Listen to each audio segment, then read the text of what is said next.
아멘.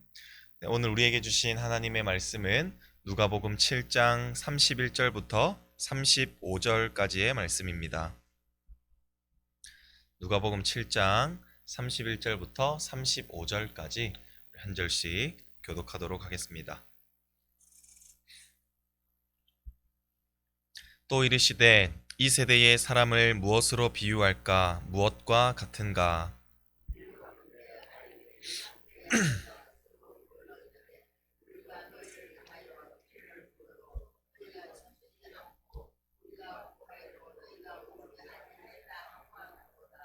세례 요한이 와서 떡도 먹지 아니하며 포도주도 마시지 아니하매 너희 말이 귀신이 들렸다 하더니,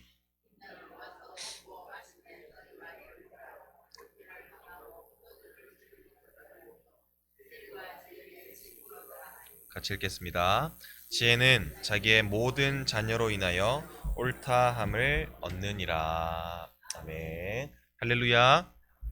어제 거룩한 주일을 잘 보내고 오늘 또 월요일 아침 일찍부터 우리가 사모하는 마음으로 예배 자리에 나오신 우리 모든 성도님들 가운데 또 말씀이 깨닫게 되는 은혜와 또 하나님 앞에 기도하는 우리 모든 마음의 소원들이 이루어지는 놀라운 역사의 새벽 기도의 시간이 되시기를 간절히 소원합니다. 오늘 본문은 지난 시간에 이어 요한의 세례에 참여하지 아니함으로써 하나님의 그 뜻을 거부한 악한 세대를 향해 오늘은 비유로 말씀하시는 내용이 담겨 있습니다. 이 악한 세대는 바리새인들과 율법 교사와 같은 부류를 가리키게 되죠.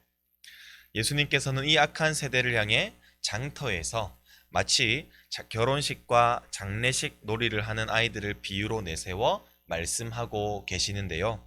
우리 32절 말씀 같이 한번 읽어보도록 하겠습니다. 비유하건대 아이들이 장터에 앉아 서로 불러 이르되 우리가 너희를 향하여 피리를 불어도 너희가 춤추지 않고 우리가 곡하여도 너희가 울지 아니하였다함과 같도다. 아멘. 이 비유의 배경을 간략히 설명해 드리자면 예수님 당시에 이 유대 지역 어린이들에게는 딱히 특별한 놀이가 없었습니다. 그래서 아이들이 부모를 따라 시장에 많이 따라 나서곤 했는데요. 그러면 이 시장에 따라온 아이들끼리 모여 이렇게 놀이를 하는 것입니다.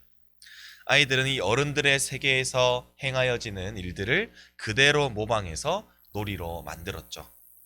예를 들면 결혼식을 할 때에 행렬을 이루어 즐거워하는 것과 장례식 때에 슬퍼하고 애곡하는 것을 보면서 이렇게 놀이에 적용하는 것이죠.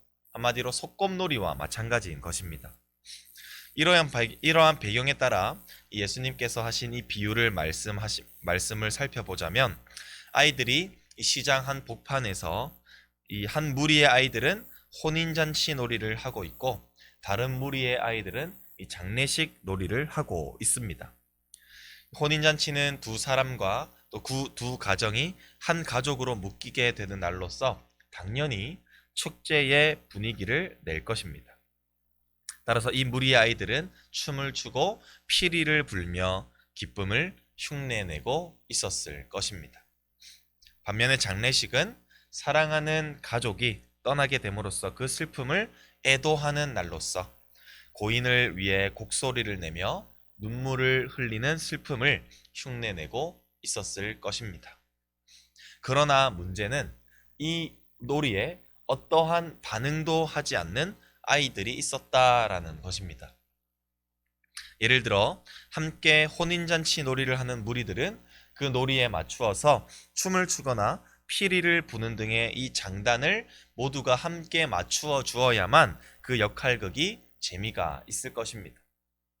장례식 놀이도 마찬가지인 것이죠. 그러나 함께 있으면서도 상황에 맞는 아무런 반응도 없이 그냥 지켜만 보고 있었던 무관심한 아이들이 있었다라는 것이죠. 혼인잔치 놀이에 함께 춤춰주지 않고 장례식 놀이에 곡해주지 않는 아이들 말입니다. 그들의 고집과 무반응은 결국 그 놀이로부터 제외되어 버리는 결과를 초래할 것입니다.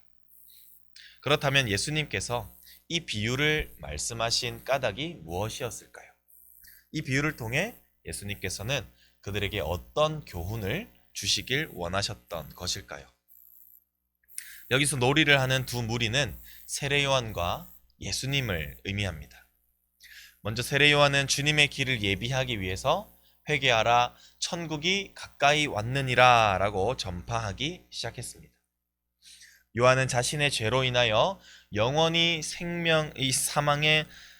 사망의 길을 걸어가고 있는 그 상황에 대해서 깊이 회개하고 죄사함의 세례를 받아 예수 그리스도를 영접하고 이 죄로부터 돌이켜라 라고 전파하고 다녔던 것입니다.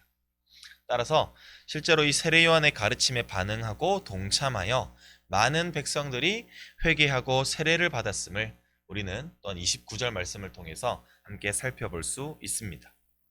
그러나 이렇게 복된 소식을 전하는 이 세례 요한의 전파에도 불구하고 바리새인들과 이 율법 교사들은 그의 말에 반응하지 않았고 오히려 요한을 배척해 버립니다. 우리 예수님도 마찬가지입니다. 예수님께서는 그들이 그토록 고대해왔던 약속된 메시아로서 길이요 진리요 생명이신 그 그리스도로 말미암아 구원을 받게 될 것이라는 이 복된 소식을 전파하셨고 또한 이 하나님 나라의 비밀을 전파하여 주심으로써 그를 믿는 자들에게는 천국에서의 영원한 삶을 주시겠다고 예수님께서는 이 생에 전파하고 다니셨습니다. 그런 예수님을 영접하기는커녕 그러나 이 악한 세대들은 오히려 배척하고 어떻게 하면 예수를 죽일 것인가를 공모하는 아주 악한 세대의 모습들을 보여주고 있었죠. 이 세대는 하나님께서 그들에게 보내어 주신 모든 이 선지자들의 말에 귀 기울이지 않았으며 하나님의 통치를 따르기에 거부하였고 그들의 행위는 결국 영생으로부터 제외되어 심판이 기다리고 있는 운명을 맞이하게 될 것이라는 이 비유가 바로 이 오늘의 비유인 것입니다. 특히 이 세대 사람들이 예수님과 요한을 따르지 않고 부정하거나 그들을 배척한 자세한 이유에 대해서 설명하고 있는데요. 우리 33절과 34절 말씀 우리 같이 한번 읽어보도록 하겠습니다. 세례 요한이 와서 떡도 먹지 아니하며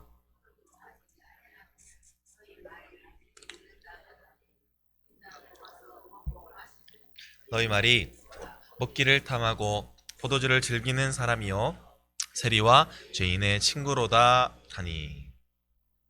먼저 요한은 광야에서의 아주 금욕적인 삶을 위해 낙타털 옷을 입고 허리에 가죽띠를 띠고 음식은 메뚜기와 석청만을 먹으면서 복음을 전했습니다. 이러한 금욕적인 삶은 사실 하나님의 계획 안에 있었죠. 그러나 이를 알지 못한 악한 세대들은 오히려 이 요한의 생활 방식이 지나치게 극단적이다라면서 극단적인 금욕 생활이라고 여겼고 마치 이러한 행동과 모습들을 요한이 귀신 들린 결과 이러한 행동이 나타난다라고 비난하면서 요한의 이 가르침을 거부하기를 합리화했던 것입니다. 귀신이 들렸기 때문에 우리는 그의 말을 따르지 않는다라는 합리화 말이죠. 반면에 우리 예수님께서는 요한과 전혀 다른 생활 방식을 보여주셨습니다. 예수님께서 식사하시는 장면이 성경에 많이 등장하고 있는데요. 그 식사를 통한 교제의 대상은 죄인들이나 가난한 사람들, 일반적으로 사회에서부터 소외된 부류의 사람들과 함께 식사를 하셨던 것이죠. 사실 이 식사의 과정은 죄인들을 회복시키기 위해서 예수님께서는 그들과 만나시며 그들과 교제하시어 관계를 맺어야만 했던 그 계획 가운데 일부였지만 예수님의 사역의 특성을 알지 못했던 사람들은 오히려 너무 예수님이 느슨하게 살고 문제가 많은 사람들과 친하게 지낸다고 불평함으로써 예수님을 거부하는 것을 합리화하며 예수님의 가르침을 따르지 않았다라는 것입니다. 그러나 요한과 예수님을 거부했던 사람들과는 대조적으로 그분을 따랐던 무리들이 있으니 그 무리들은 바로 지혜의 자녀들입니다. 우리 마지막으로 35절 말씀 같이 한번 읽어보도록 하겠습니다. 지혜는 자기의 모든 자녀로 인하여 옳다함을 얻느니라. 아멘. 이 지혜의 자녀들은 바리새인들과 율법 교사들과는 대조를 이루는 복음을 받아들인 자들을 뜻합니다.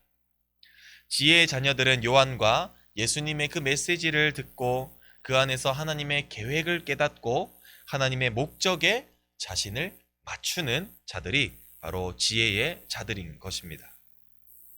이런 사람들을 통해서 하나님의 거룩하신 속성이 드러나고 하나님의 계획이 실현되기 시작하는 것입니다. 특히나 이 지혜의 자녀들은 어떤 부류의 사람들로 주로 이루어져 있었을까요? 죄인들, 가난한 자들 등 이 세상에서 소외된 자들이었습니다. 그러나 그들에게 친히 찾아와 주시고 함께 교제를 나누어 주신 그 예수 그리스도의 은혜에 감사함으로써 기꺼이 예수님께서 전파하시는 그 복음을 받아들이게 되었고, 그 결과 사회에서는 소외당하는 사람일지라도 거룩하신 그 하나님의 역사를 드러내는 높은 자로 거듭나게 되는 영광을 누릴 수 있게 되었던 것이었습니다. 우리 사랑하는 성도 여러분, 이제 말씀을 맺고자 합니다. 현재 우리가 살아가고 있는 이 세대 역시나 참으로 악한 세대입니다. 실제로 언론들은 교회를 억압하고 비방하고 있으며 우리는 이 코로나 시대를 지나오면서 그것을 온전히 경험하였습니다.